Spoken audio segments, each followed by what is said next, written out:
Inin natin to. Huy, ang sasarap ng mga pagkain natin. Merong saging, merong 7-Eleven na chicken, at bakit nandiyan si Carlos Yulo? Nakakain ba siya? Bahala na. Tara, let's go! Let's go! First is yung saging, pero guys, bago ko to kainin, don't forget to follow me at comment sa may comment section kung next na kakain natin. So, ito na nga yung saging. Babalatan ko muna, syempre, bago natin kainin. Ayan. Kainin natin.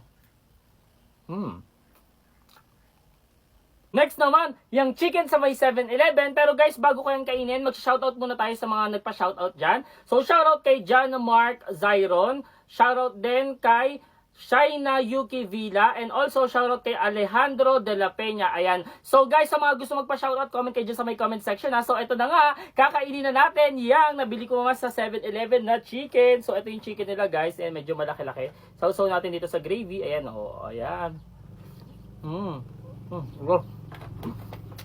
Tapos syempre, magkakanin na rin tayo.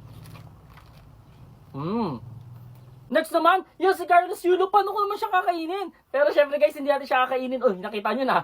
So, yung Carlos Yulo natin ay eto. Ayan o, si Carlos Yulo, kung nakikita nyo. So, nabili ko nga pala to guys sa 7-Eleven din. Ayan, yung pangalan ng tubig ito is C+.